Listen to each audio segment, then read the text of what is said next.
So we've talked about it. Have you registered your SIM cards, Kwach, Violetta, Cindy? Yes, I have today. Violetta, have you? Well, not my Safaricom, my Airtel, yes, because I could do it digital. But the other one, I can't. So I have to go there physically. Yeah. But here's the thing.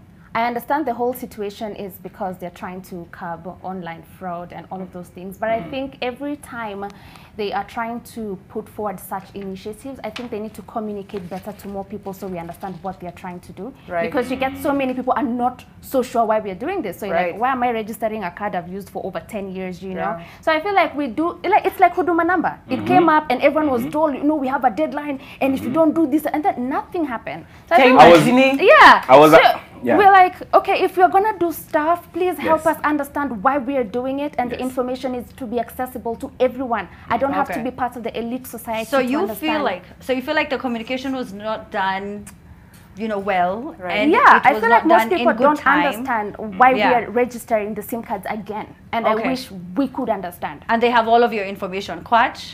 You know, as much as they say that once they put out information, our ignorance is up to us, but still, we are living in a country where public awareness, civil education has been pushed to the back, where we are living in a country of just threats.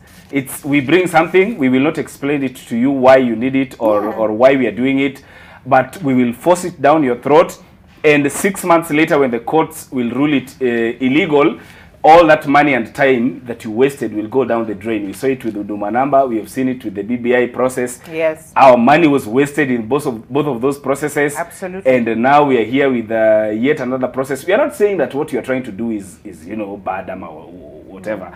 We are just saying that it would be better if civic education was done. Even things like, you know, voter registration and whatnot. Who saw civic education this time around? None. Mimi, I have not seen.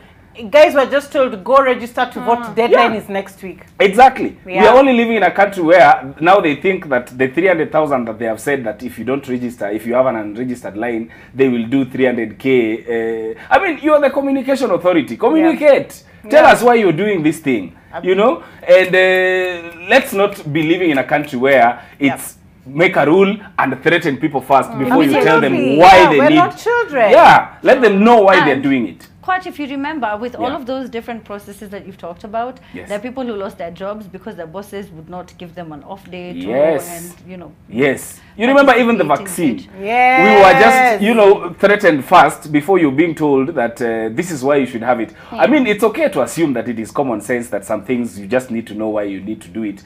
But do not assume. You know, when you need to implement such a thing, especially in a country where some of them have looked important until they were not, please educate us. And let me ask you something, Kwach, and everyone else. Do you feel that Kenyans are becoming more defiant? Like the more you threaten them, the more they show you the middle fingers to say, passe, and say, you know what?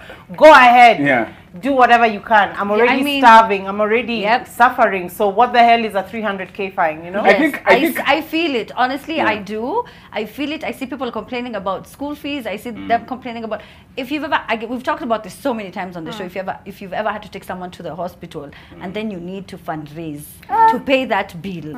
So you start feeling the effects of all of the, you know, the poor leadership in so many different counties. You know, you start taking part in what's going on online. When people are calling for demonstration, now you want to hear more because it's affecting you personally. When we used to talk about climate change, it used to sound like some foreign thing. And then now you start feeling the effects, and now you want to know what are we actually doing about this. But Kwach, real quick before we move to the next story. But also, it's because we have seen that those consequences never materialize.